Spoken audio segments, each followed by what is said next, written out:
Assalamualaikum warahmatullahi wabarakatuh. Salam sejahtera untuk kita semua. Kami dari kelompok 2 pada kesempatan kali ini akan membahas mengenai capital budgeting. Sebelumnya saya akan memperkenalkan anggota-anggota dari kelompok kami.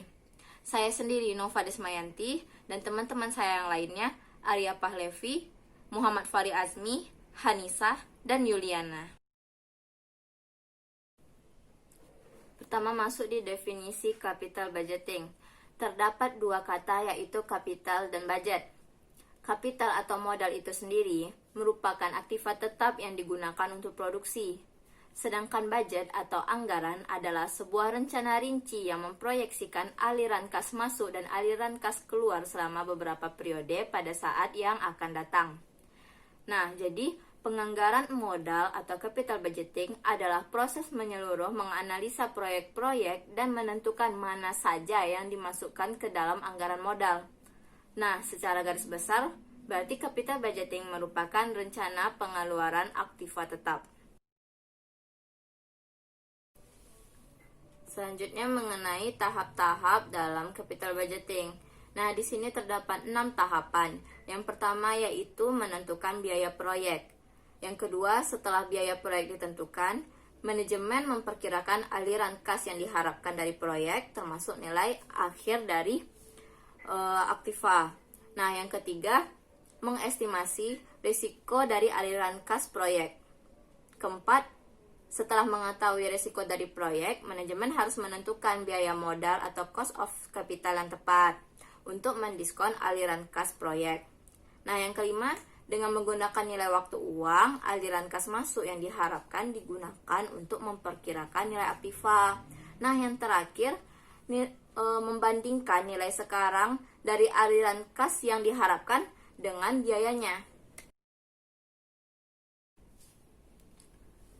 Terdapat 6 jenis-jenis keputusan dalam penganggaran modal. Yang pertama yaitu penambahan dan perluasan fasilitas.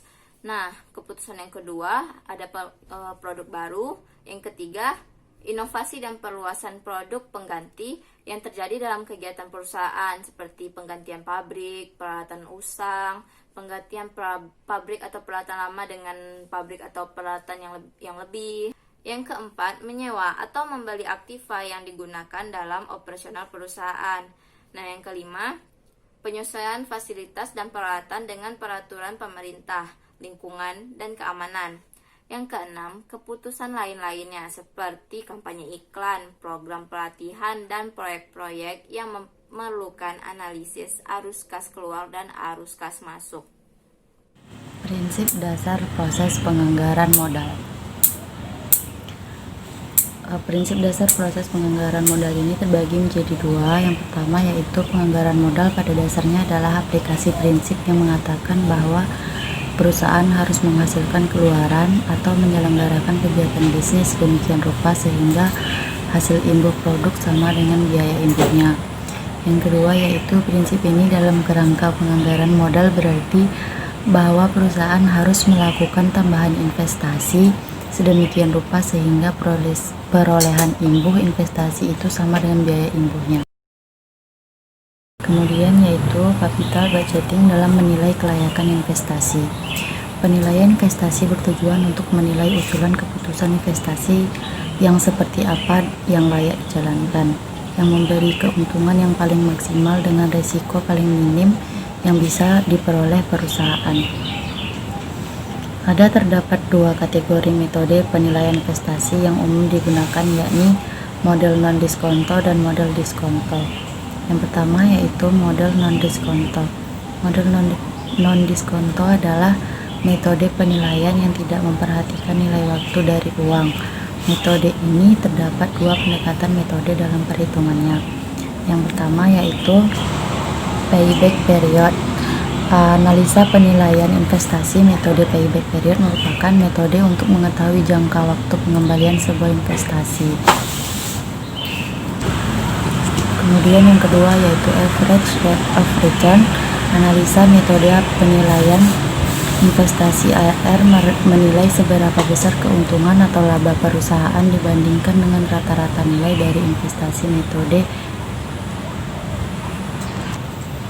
Kemudian yaitu model diskonto. Model diskonto adalah metode penilaian yang secara tidak langsung memperhatikan nilai waktu dari uang dan melibatkan konsep diskonto arus kas investasi. Metode diskonto ini memiliki dua pendekatan metode dalam perhitungannya. Yang pertama yaitu net present value atau NPV. Metode penilaian net present value ini menghitung selisih antara nilai sekarang dari investasi dengan nilai sekarang dari penerimaan cash return di masa yang akan datang.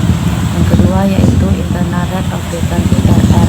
Metode internal rate of return ini menghitung tingkat suku bunga yang menyamakan nilai sekarang dari investasi dengan nilai sekarang dari penerimaan arus kas di masa yang akan datang.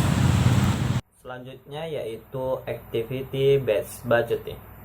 Activity based budgeting merupakan sebuah sistem perencanaan di mana biaya dikaitkan dengan kegiatan organisasi dan pengeluaran yang dianggarkan, kemudian disusun berdasarkan pada tingkat aktivitas yang diharapkan.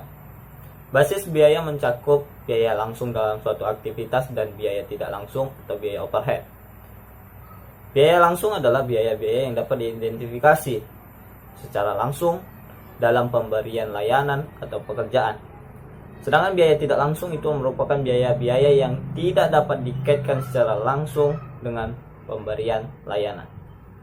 Tanpa mengetahui tingkat biaya overhead atau biaya tidak langsung, sangat sulit untuk kita secara efektif menganggarkan, memantau kinerja, atau membuat keputusan penting mengenai rencana atau strategi masa depan. Suatu organisasi perlu mengetahui berapa total biaya mereka untuk membuat anggaran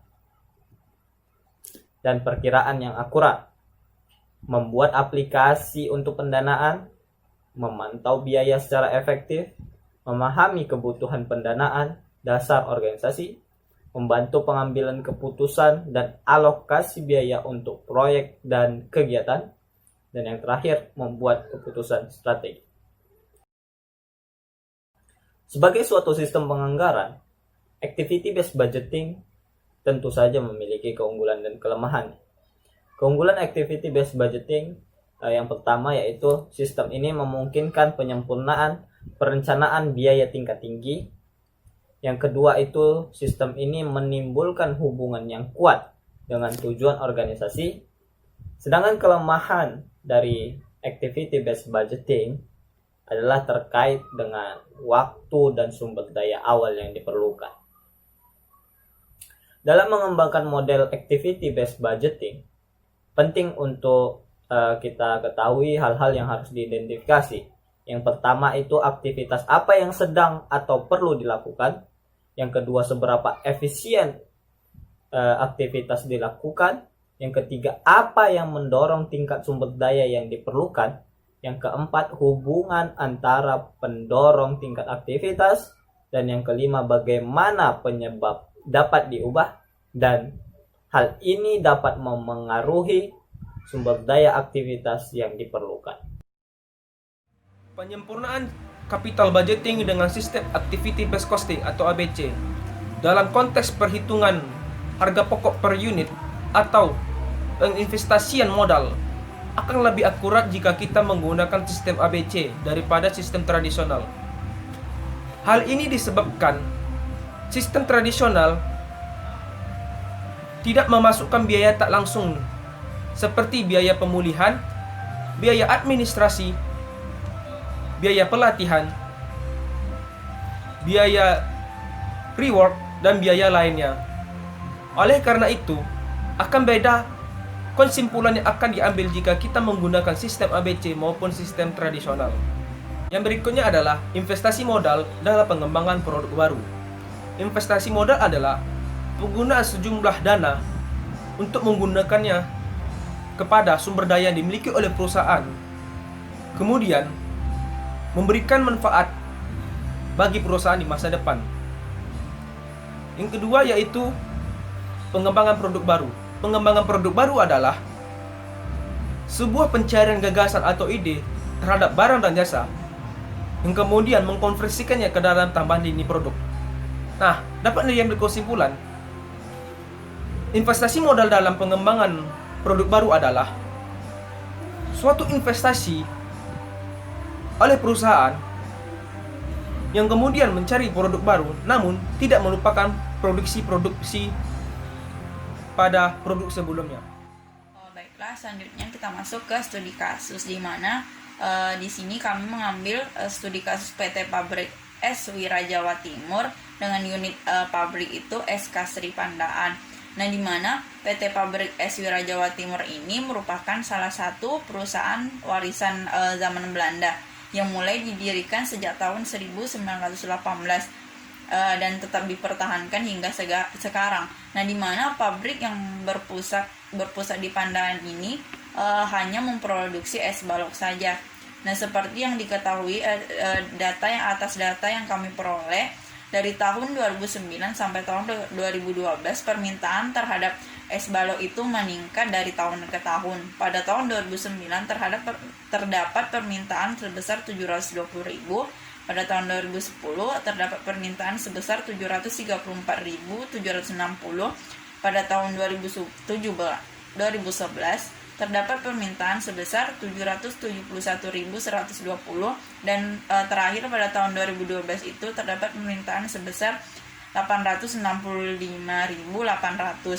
Nah, di mana akan tetapi besarnya permintaan tersebut perusahaan ini tidak dapat memenuhi dikarenakan produksi dari tahun ke tahun perusahaan ini mengalami penurunan. Mulai dari 2009 yang perusahaan memproduksi sebesar 706.744 dan pada tahun 2012 hanya dapat memproduksi sebesar sekitar 600.000 saja.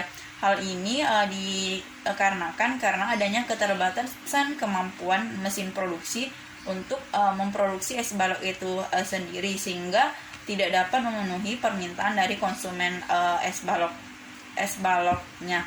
Nah, selanjutnya di mana oleh karena hal tersebut di sini PT Pabrik Es Wira Jawa Timur berencana untuk melakukan investasi aktiva tetap berupa mesin produksi es balok.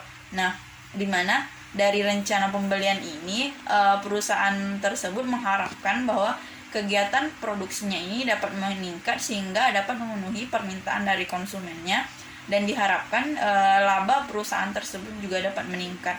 Nah, di mana berdasarkan data yang kami peroleh, perusahaan PT Pabrik Es Wira Jawa Timur ini berencana akan membeli 1 unit mesin produksi es balok. Nah, besarnya initial investment atau investasi awal yang diperlukan untuk rencana penambahan aktiva tetap tersebut sebesar 524.900.000 dan umur ekonomis dari mesin itu diperkirakan 8 tahun. Nah, dengan nilai residu sebesar 10%. Di mana dari data tersebut dapat kita ketahui bahwa penyusutan dengan menggunakan metode garis lurus per tahunnya itu sebesar 59.051.250. Nah, untuk menilai apakah investasi tersebut layak untuk dilakukan, di sini perusahaan ini menggunakan analisis capital budgeting. Nah, di mana seperti yang kita ketahui di dalam analisis capital budgeting terdapat 4 metode penilaian. Yang pertama itu ada average rate of return. Nah, di mana hasil penilaian dari ARR atas investasi mesin baru tersebut dinyatakan layak dikarenakan ARR yang diperoleh itu sebesar 291,95%. Nah, ini jauh lebih besar dibandingkan dengan cost of capital atau biaya modalnya, yaitu sebesar 11,73%. Nah, metode yang kedua ini adalah metode payback period. Nah, di mana hasil penilaian dari payback period ini menyatakan bahwa investasi tersebut layak untuk dilakukan dikarenakan masa pengembaliannya itu lebih kecil dari umur investasi, di mana seperti yang kita ketahui tadi umur investasinya itu adalah sebesar 8 tahun, sedangkan untuk pengembalian tingkat pengembalian itu sendiri hanya sekitar 1 tahun 8 bulan 27 hari. Nah, selanjutnya itu metode yang ketiga ada net present value atau NPV. Nah, di mana berdasarkan metode penilaian NPV, maka investasi mesin baru tersebut diterima atau layak untuk dilakukan karena NPV yang dihitung dengan diskon faktor sebesar 11,73% menghasilkan present value cash inflow itu sebesar 4.820.677.997 dan present value initial investmentnya sebesar 524.900.000. Nah, maka dapat diketahui besar NPV-nya itu adalah 4.296.777.997 sehingga investasi ini layak untuk dilakukan. Nah, selanjutnya itu metode yang terakhir adalah internal rate of return atau IRR. Nah, di mana IRR di sini juga menghasilkan penilaian untuk investasi mesin baru tersebut adalah layak dikarenakan hasil IRR ini dihitungkan trial and error-nya diperoleh IRR sebesar 86,70% dan sehingga lebih besar dari 11,73% dan investasi ini layak untuk dilakukan. Nah, dari metode penilaian kelayakan investasi tersebut, maka PT Pabrik Es Wira Jawa Timur unit pabrik SK Sri Pandaan di sini menghasilkan bahwa investasi yang dilakukannya tersebut layak untuk diterima atau layak untuk dilakukan oleh perusahaan itu. Nah, mungkin demikian yang dapat kelompok kami sampaikan. Lebih dan kurang kami mohon maaf. Assalamualaikum warahmatullahi wabarakatuh.